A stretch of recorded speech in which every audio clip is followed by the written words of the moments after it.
Si rrëzoi Zoti i gjithësisë perandoritë e arrogancës.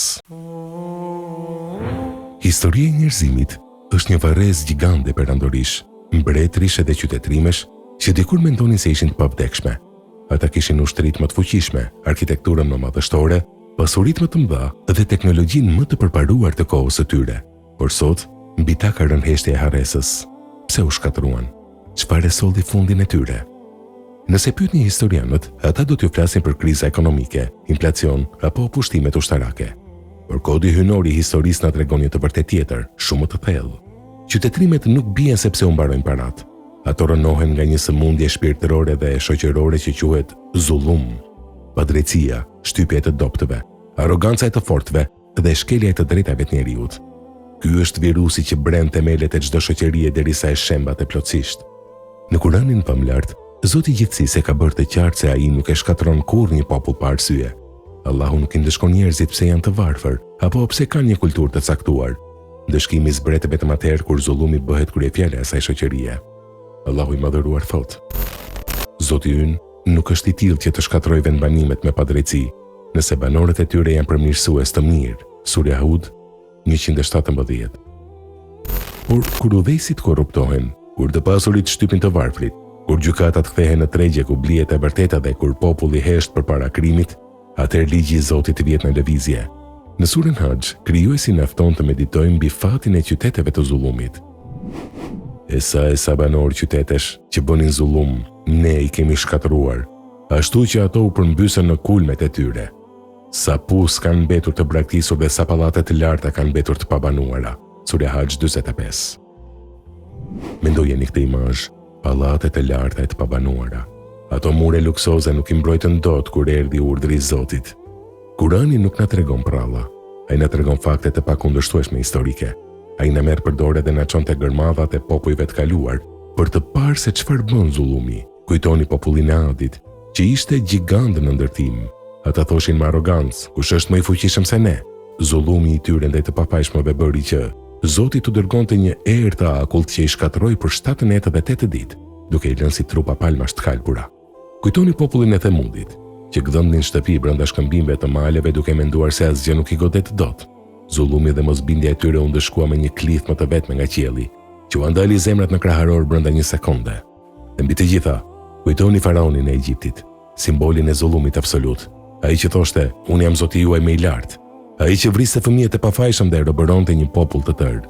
Kur zullumi i tij arriti kulmin, Allahu e tërhoqi atë dhe ushtrinë e tij drejt mesit të detit të kuq, duke i mbytur si shenjë paralajmërimi për të gjithë tiranët që do të vinin pas tij. Zoti i gjithësisë thotë: Secilin prej tyre ne e dënuam për shkak të mëkatit të vet. Disave u dërguam stuhi gurësh, disa i goditi klith më të mërshme, disa i gëlltiti toka e disa i mbytëm në ujë.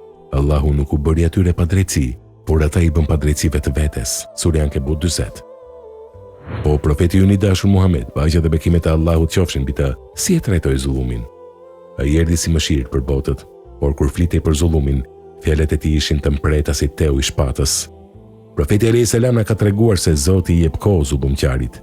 Ai e lë atë të rritet në pushtet, të mbledh pasuri, të ndihet i sigurt dhe të mendojë se askush nuk mund t'i bëjë asgjë. Por kjo është vetëm një kurth. Profeti alayhis salam ka thënë: Vërtet, Allahu i jep afat të zullumqarit, por kur e ka përthen atë, nuk e lë më të shpëtojë.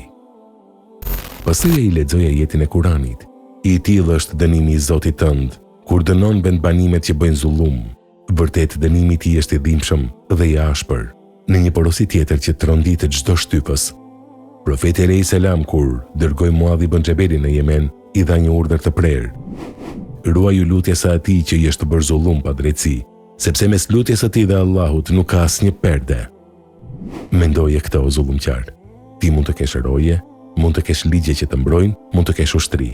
Por kur njeriu që ti e ke shtypur ngre duart nga qielli në mesin e natës, lutja e tij kalon si rrufe përmes 7 qejve dhe shkon direkt te froni i Zotit.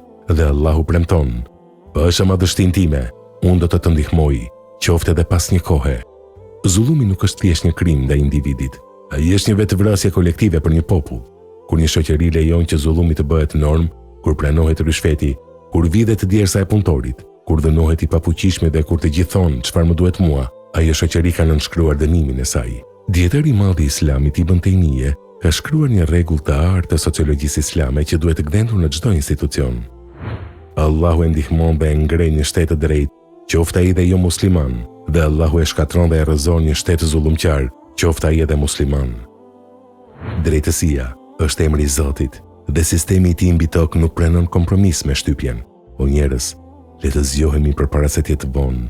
Le të pastrojmë veten tonë nga çdo lloj zullumi, zullumi ndaj vetes me gjunahe, zullumi ndaj familjes dhe zullumi ndaj shoqërisë. Le të bëhemi mbrojtës të dobtëve dhe zërit të pafajshmëve. O Zot, na bëj prej atyre që e luftojnë zullumin dhe e përhapin drejtësinë. Mos na bëj prej zullumqarëve dhe mos na ndëshko për shkak të asaj që bëjnë mendje letët mes nesh. Ruaje popullin ton dhe shoqërinë ton nga shkatrimi dhe na mbush zemrat me frikë dhe respekt ndaj kufive tuaj.